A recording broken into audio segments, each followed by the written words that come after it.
In his 15 years as a guard at Buckingham Palace, Samuel had never broken his stance, until that fateful moment when a digital influencer crossed all imaginable limits.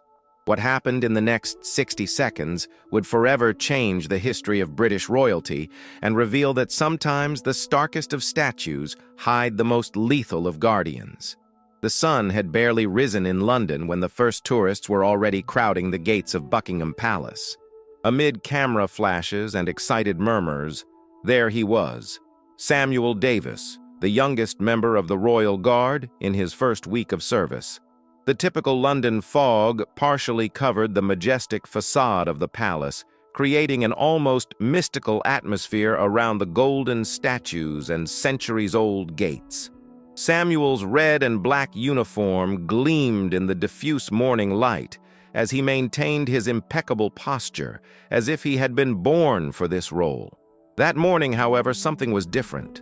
Among the dozens of faces passing by, Samuel noticed a peculiar group approaching. His years of military training had taught him to trust his instincts, and at that moment, all of his senses were screaming that this was not going to be an ordinary day at work. What Samuel didn't know was that his routine was about to turn into one of the most tense episodes in the recent history of the Royal Guard, and that his actions in the next few hours could forever change the fate of one of the United Kingdom's greatest symbols. Subscribe to the channel and leave your like to have access to more stories like this. Among the crowd of tourists, Ethan Moore stood out not only for his height, but mainly for his commanding presence. Wearing an expensive leather jacket and sunglasses, even in the fog, he excitedly gestured to his group of followers, who laughed at his jokes while holding cell phones ready to record. "Look, TikTok people, today we're going to make history," he whispered to the camera, adjusting his perfectly styled hair. His three equally well-dressed friends formed a semicircle around him, creating an atmosphere of superiority that made other visitors instinctively move away. Ethan's smile had something predatory about it as he studied Samuel from a distance. His calculating eyes assessed every detail of the guard, looking for weak points, while his mind worked on what would be his next viral video. For him, that guard was just another piece in his online provocation game. A nearby lady pulled her granddaughter away as Ethan passed by, as if intuitively sensing something was wrong. The group slowly approached Samuel's post, and the usual buzz of tourists began to subside, giving way to a tense silence. "Hey, tin soldier, can you hear me in that hat?" Ethan teased, moving closer than allowed. His friends chuckled quietly, smartphones pointed out to capture every moment. Samuel remained motionless, his gaze fixed on the horizon, although his years of military training had him mentally cataloging every suspicious movement of the group. A few meters away, an elderly man observed the scene with peculiar interest. "Guys, check this out," Ethan continued, turning to his camera. "They say these guards are trained not to react to anything. Shall we test that theory?" He got even closer, practically invading Samuel's personal space. Meanwhile, from the corner of his eye, Samuel noticed strange movements near the palace's service area. Two men carrying maintenance uniforms looked too nervous for simple employees. "Hey, real robot, it must be really boring to stand here all day, right?" Ethan circled Samuel like a shark, his voice getting louder with each turn. "Maybe we should brighten your day a little." The crowd began to divide into those who moved away uncomfortable and others who approached, cell phones in hand, eager to see what would happen next. No one realized that Ethan's taunts were just the tip of a much deeper and more dangerous iceberg. The tension in the air grew by the second. Tourists began to form a semicircle, some whispering disapprovingly, others recording everything with their cell phones. A mother held her son closer as she murmured, "This isn't going to end well." On the other side of the courtyard, Richard, the man who had been watching carefully, began to move discreetly among the crowd. His experienced eyes alternated between Ethan's obvious provocation and suspicious movements near the laundry area. "Guys, look at how many views we're getting," shouted one of Ethan's friends, showing the cell phone screen. The surrounding crowd grew, transforming the palace courtyard into a kind of improvised arena. A teenage girl in the crowd tugged on her friend's sleeve. "There's something strange going on back there," she pointed toward the supposed maintenance workers. But his voice was drowned out by the laughter and comments of the audience that was forming. Samuel maintained his unwavering stance, but his trained eyes captured every detail. The suspicious men were now talking discreetly on the radio, the unusual movement of people in palace uniforms, and Richard, who was clearly no ordinary tourist, approaching strategically.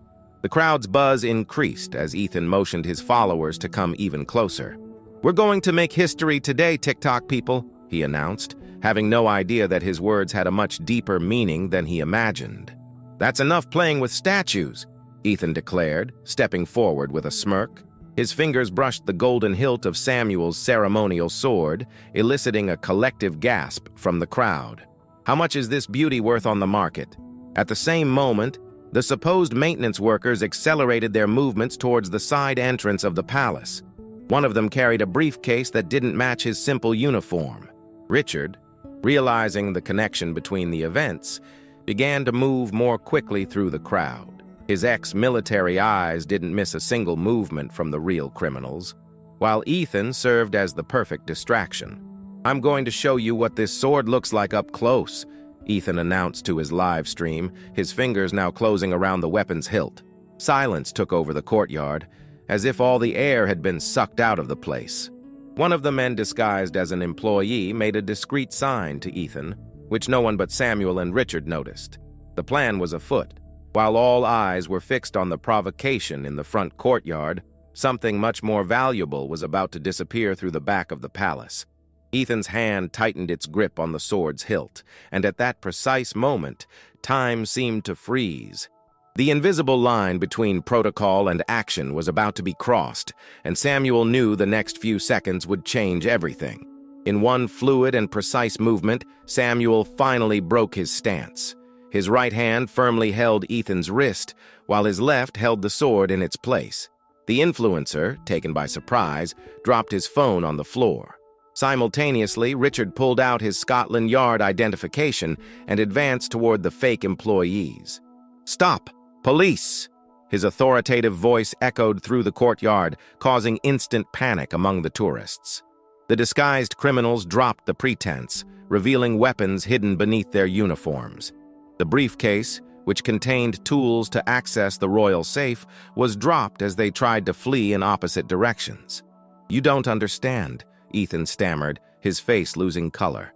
"They said it was just a social media prank. They paid me to create the distraction." Samuel, keeping Ethan pinned down, watched as Richard and other undercover agents emerged from the crowd in pursuit of the real criminals. Sirens began to sound in the distance, quickly approaching the palace. Ethan's now panicked friends tried to blend into the fleeing crowd, but were quickly restrained by other guards who emerged from positions on the sides. The elaborate plan to steal historical royal artifacts fell apart before everyone's eyes. 6 months of investigation and you almost blew it for a few likes, Richard declared, handcuffing Ethan while other officers escorted the captured criminals. The influencer's face was unrecognizable, stripped of all previous arrogance. Samuel finally relaxed his posture, allowing himself a brief smile. His apparent immobility had been crucial to the success of the operation. As part of the undercover intelligence team, he had noticed the first signs of the gang weeks before. "His vanity gave us the opening we needed," commented one of the agents, collecting the suitcase with sophisticated burglary equipment. "They had been studying our routine for months, but they didn't have a guard who was also a special agent." Tourists began to return cautiously, now capturing a very different scene on their cell phones. Professional criminals and a famous influencer being taken into custody.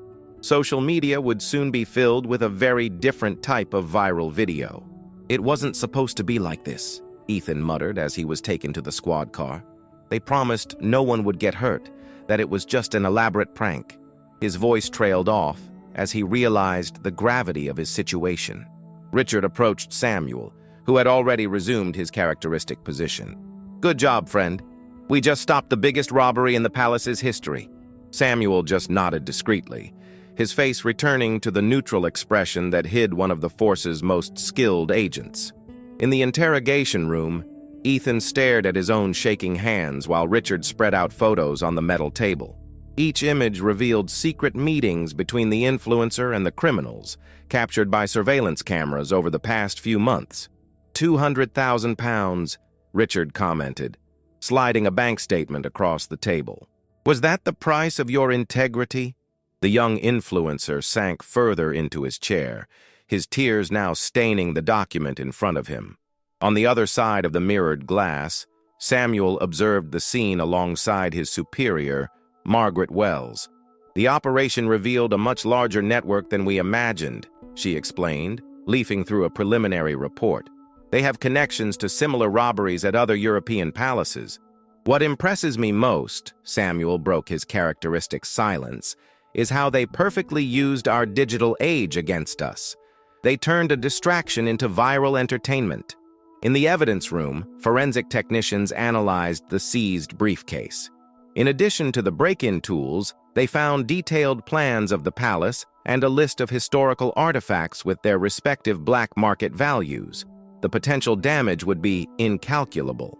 Your patience not only saved our history, but also prevented them from setting a dangerous precedent, Margaret concluded, closing the folder. Samuel just nodded, knowing that tomorrow he would be back at his post, seemingly motionless but always vigilant. Subscribe to the channel and leave your like to have access to more stories like this. 3 months later, life in the palace had returned to its usual routine. Tourists continued to take photos alongside the royal guards. But now there was a different respect in the air. The story of the guard who prevented a historic robbery had spread, even though few could identify which of them was Samuel. In his modest London apartment, Richard reviewed the latest details of the case. The international gang had been completely dismantled, with arrests made in 5 different countries. The plan was more elaborate than they initially imagined. The robbery at the palace would be just the first in a series of attacks on European historical monuments. Ethan, in exchange for a reduction in his sentence, had fully cooperated with authorities. His social networks, once full of boasting and jokes, were now silent. His last post, an open letter of regret, had become a warning about the consequences of seeking fame at any cost. Samuel remained at his post, his posture impeccable as always. But now, occasionally, more attentive tourists noticed a different gleam in their eyes, that of someone carrying an important secret. Some even swore they saw a slight smile when young influencers approached for photos, always maintaining a respectful distance. The true guardian is not the one who just watches, Richard had written in his final report, but the one who understands that sometimes the greatest strength lies in patience and silent observation.